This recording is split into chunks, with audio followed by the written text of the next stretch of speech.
It's beer o'clock on Real Ale Craft Beer. Today we have a beer from Northern Monk Brewing Company, and it's a can of the Even Small Death Chocolate, Marshmallow and Biscuit Imperial Stout, coming in at 8.4% ABV. This has either been brought out for Halloween or it's just been brought out for the winter season, those dark months that some people love. I love the light level at this time of year. I'm reviewing this sort of end of October. I'm loving the sort of the low lights and all the leaves on the trees changing colour. It's just a wonderful time of year for me. I love it. I picked this up in Tesco. It was the best part of £4 a can.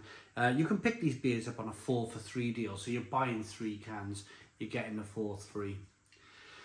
Without further ado, let's get it out into a glass, see what we get. I'll be perfectly honest with you, I've just finished reviewing another Imperial Stout, which was diabolical, absolutely diabolical. And it put me in a really bad mood. It was the Vault City Toffee Nut Latte Imperial Stout that just tasted like 8 bags of Tate and Lyle in a glass. Horrendous beer, and I'll be honest, it put me in a bit of a bad mood. So I'm hoping, and I'm looking at this now and I'm thinking, oh no, chocolate, marshmallow, biscuit. I'm hoping for at least, from this beer, at least just a little bit of bitterness. That's what I'm hoping for from this beer, from Northern Monk, is a little bit of bitterness, please. Just to balance out all of this sweetness, just to balance out probably the sweet marshmallow flavour that's in the beer. It's in a 440 millilitre can. I probably said 8.4% ABV already. It's part of their Faith in Futures range of beers. Or is it? Or have they just put Faith in Futures on the back of every can now? Maybe they've just done that. Being a beer reviewer, one of the things to do if you have reviewed something quite terrible, like I've just reviewed, is to very quickly park it, forget about it and move on. And I find talking about it helps. Park it. So I have parked the beer. I have parked the fact that I hated that beer. It was terrible.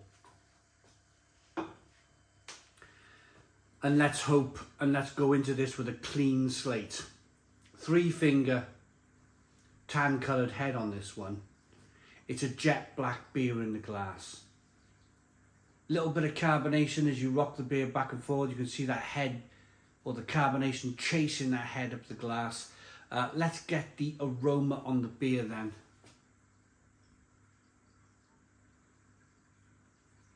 Smells a bit like cherry cola, but I am sensing a little bit of roasted malt here. It's so important to have roasted malt in an Imperial Stout, in my eyes. Otherwise, there's just, what's the point? What's the point?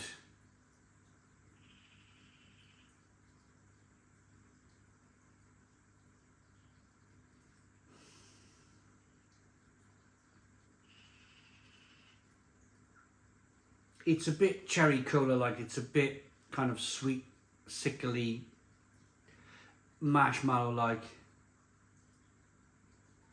It is sweet.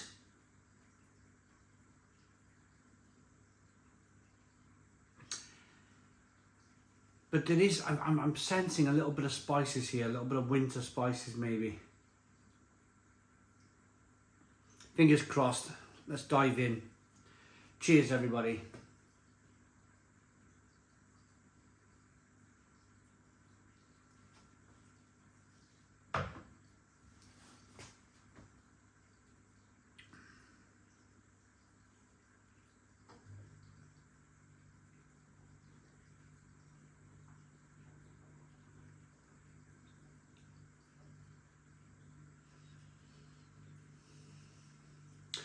Okay, it's not perfect.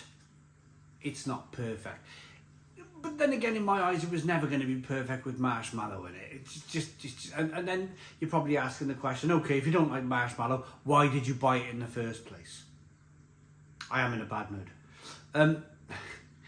Well, it's my right to buy it as a beer reviewer. It's my right to buy it. It's my right to want to try and see if it's remotely good.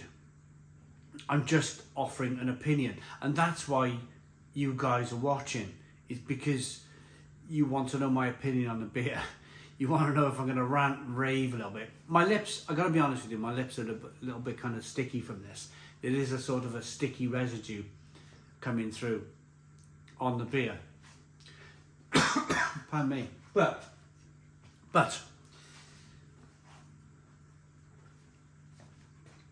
it is some roasted malt. And I want to thank Northern Monk for that, because that offers some balance. For all of the chocolate and the marshmallow and the biscuit, the s'more. What is a s'more? It's marshmallow and digestive biscuits, isn't it? Where you make a sandwich out of it and eat it. Isn't that the thing?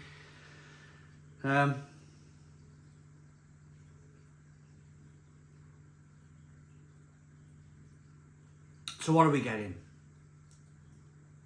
Marshmallow, cherry cola, chocolate, synthetic chocolate, bit like a Neapolitan ice cream. But then thankfully, and here it is, right across there, bitterness. I'm feeling some bitterness in the beer. So for all of those sort of Neapolitan ice cream, cherry cola, synthetic flavours, there's some bitterness on the back end. Sweetness, bitterness. For me, it's the most important thing in beer. Is balance. Is balance. You have to have balance in beer. This thing, blimey, it was like an aeroplane with one wing. It had no balance. It was just sweet. It was an aeroplane trying to fly with one wing. It was so sweet. Or a one-armed trapeze artist trying to walk along a wire with his arm out. You know, it's just not going to work, is it? That was this, and that put me in such a bad mood. It was like drinking 8 bags of Tate and Lyle sugar in one drink. And I think one of the only times I've ever given a 0 out of 10, I was furious with the beer. I'm not standing here saying this is the best thing since sliced bread. I'm not standing here saying this small marshmallow Imperial Stout is the best thing since sliced bread. But I am telling you that at least there's some balance in the beer. At least it's not a one-winged aeroplane. It's creamy, it's rich, it's sweet. It's synthetic over here. But then right here, right now, here's that bitterness coming through. At least that bitterness is offering something. Something to the Imperial Stout drinker. The Imperial Stout drinker expects bitterness.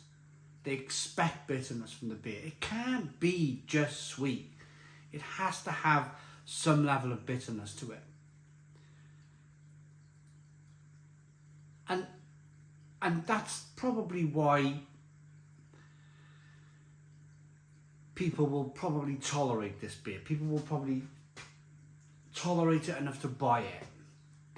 If it's the only Imperial Stout in Tesco, they might go, do you know what? After 3 Helles lagers and a couple of ice beers, I'd probably like to finish on this small Imperial Stout. When I can't get out the door because we're knee deep in snow. You know, when I can't get to the pub and I want to have a drink and I can only drink in the house. You know, I'd rather put tennis rackets on my feet, to be honest, and force my way to the pub through the snow, but hey ho. When you're in that time of like, okay, this is the only Imperial Stout on the shelf, you could probably tolerate it. You know, you could probably buy it and kind of enjoy it. If you like sweet stuff, then yeah, you might like this anyway. But I doubt it because and I mean this with the greatest of respects,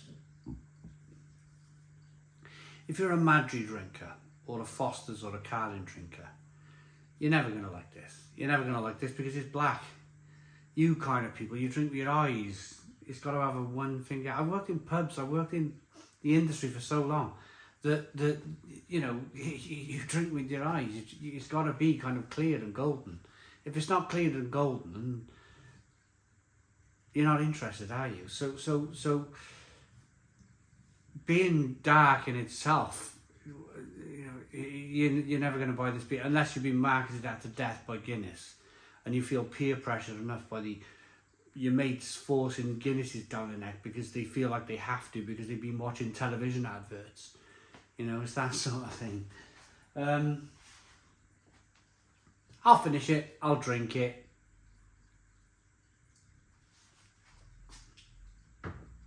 It was never going to be the best Imperial Stout in the world, but at least that sweetness is balanced off with some bitterness. I'm going to give it a 6 out of 10.